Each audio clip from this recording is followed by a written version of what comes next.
Now, I know you guys have a lot of questions about Jedi Survivor, and I'm going to get to some of them soon. But for today's video, I thought it'd be a cool idea to share with you some of the stuff I got to ask the devs when I was at the Jedi Survivor event a few weeks ago. While there, I got to talk to a bunch of developers, including Stig Asmussen, including Vince Zampella, the head of Respawn, but I actually got the opportunity to specifically interview two developers, being Brandon Couch, the lead technical designer, and Dan Syed, the senior UI visual designer. Both of them super cool guys, awesome opportunity to get to talk to them, and they had a lot to say about the game, a lot of cool questions, stuff I haven't shared yet that I got to ask them about, so let's go. Also, if you have any more questions, leave them down below, I will get to them. Let's go! Hey everyone, it's Andrew! So just to give you an overview, some of the things I asked the developers about were their inspiration for making this game, more details on customization and kind of the way the map works, puzzle elements of the game, replayability, the different stances and how they work, and also secrets in the game and how there's layers of secrets, some of which will take players months to find. So just like with Jedi Fallen Order, there were a lot of games that inspired the way Jedi Survivor was built, but a lot of the team from Jedi Survivor and Jedi Fallen Order actually came from the old God of War games, not the newer ones, the ones that were made roughly 10-15 years ago. Stig Asmussen, the lead dev on Jedi Survivor, was actually the lead developer on God of War 3 and also worked on God of War 1 and 2. A lot of the team that worked on those games he brought with him to Respawn to build Jedi Fallen Order and now also Jedi Survivor. Brandon Couch is one of those people. He worked way back in the day with Stig on the God of War games, and it's interesting to see how combat and world exploration has evolved since way back in 2010 when God of War 3 was released. And not only game design, even storytelling elements from God of War 3 I think were brought into the Jedi games. God of War 3 currently has a 9.1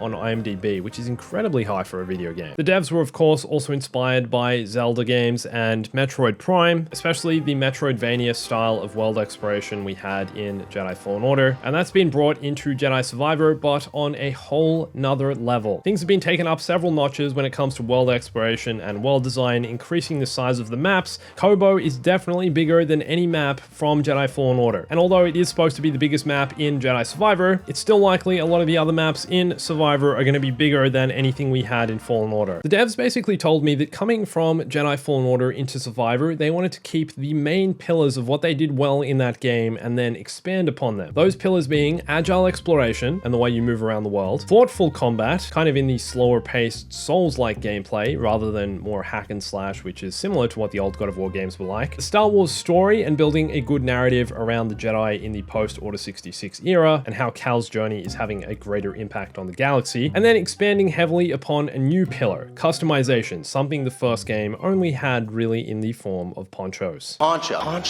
Cameron, stop! I like how in the first game everyone's like, oh my gosh, way too many ponchos, and in this game we're like, we're not playing it unless there's at least one poncho.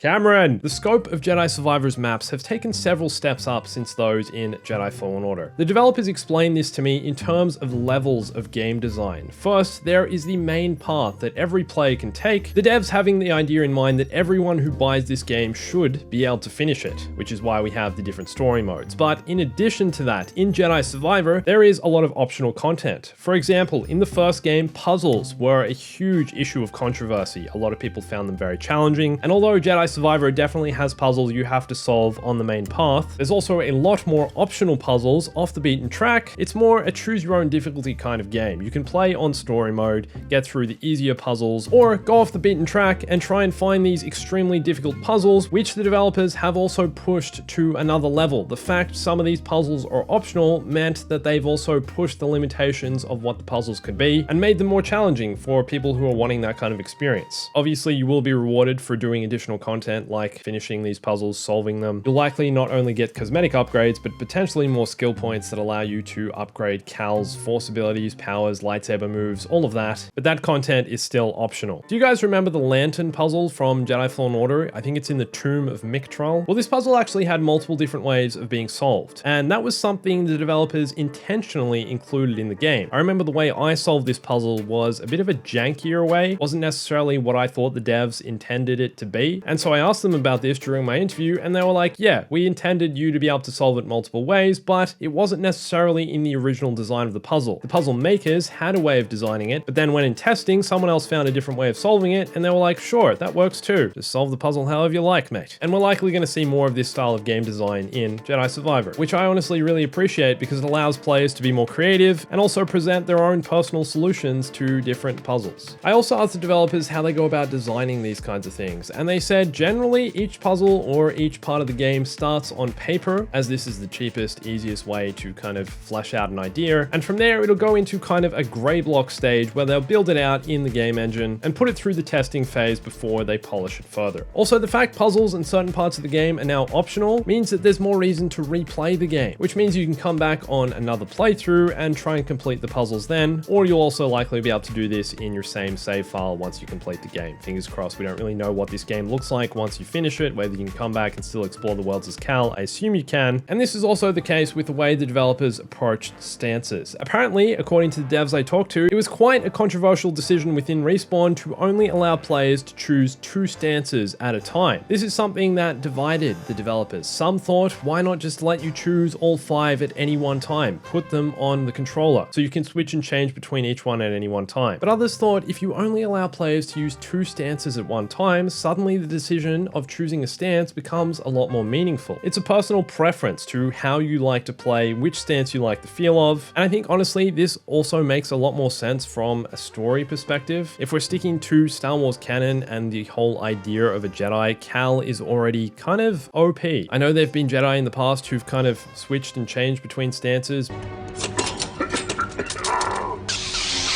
but all at once I think is a bit unrealistic. And this decision also allowed the developers to focus more on the separation between the stances. Each one definitely feels different in Jedi Survivor. Each one has its own voice. Each one has its own pros and cons. There's good reasons for using one, but also bad reasons for using that same stance, and allows players to adapt into different strategies of how they want to play the game. For example, if you prefer cutting the limbs off stormtroopers with 1 saber instead of 2, then Jedi Survivor is the kind of game that allows you to make that decision. But that said, there's no one stance that's really better than another. Like I said, each have their own pros and cons, each feel different, and that's something the developers focused on when designing the way they work. The devs also said to me that any 2 stances will get you through the game no problem. It's not like you're going to lean towards using one because it's necessarily better, it's more just what you like the feel of, which is kind of also the Souls-like approach to combat. It's thoughtful combat. You're choosing specifically how you want to play, which stances you want to level up on the skill tree, based on your playstyle with combat games like this. I've spoken to people who have said they're going to go with single-bladed lightsaber stance through the entire game because it's what feels right for them. It might not be the fanciest stance, but it's the most traditional and it works. It's still heaps of fun. And I guess you could say that's the canon version of Cal. No mullets with the single-bladed lightsaber stance, thank you. Okay, with asking the developers this next question, I tried to be a little cheeky, try and get a few little tidbits of information for you guys. It didn't really work. I tried to ask them about secrets and some of the stuff they're excited about players finding. Although they didn't really give me any information on specific things you can find, they said there's going to be a bunch of surprises that are really going to wow you, and apparently a lot more than they did in the first game. And there's also layers in game design of how they've hidden these throughout Jedi Survivor. For example, some stuff you're going to be stumbling across on the main path you're following. Most players will find these things, and some of those things are still really cool. The next layer of that is side quests. Talking to strangers, for example, in Kobo, talking to the people that live around this village. They're going to give you rumors that you can then go and explore and find other secrets hidden throughout the maps of Jedi Survivor. And then the next level of that is hidden secrets you're going to find in hard to reach places throughout the worlds of Jedi Survivor. And then the next level of that is stuff that apparently is going to take players months to find. I think some of this stuff is likely going to be like the Master Yoda Easter egg from Jedi Fallen Order, which players will only see if they enter a specific part of this tomb in a very specific way. I try and think of it a bit like Red Dead Redemption 2. People are still finding new details in that game, even though it's already been out for what, like 5 years? I'm not sure Jedi Survivor is going to have that level of detail. Rockstar usually go pretty hardcore with that kind of stuff, but at the same time, there's going to be a lot to keep players engaged for a long time and a lot of things to find off the beaten track. Any questions about Jedi Survivor or anything I've said today? Leave them in the comments. Also, for a full breakdown of the final gameplay trailer, watch this video here. There's a lot of really cool details in there, some stuff you probably missed. And thanks for watching this. My name's Andrew. I'll catch you soon.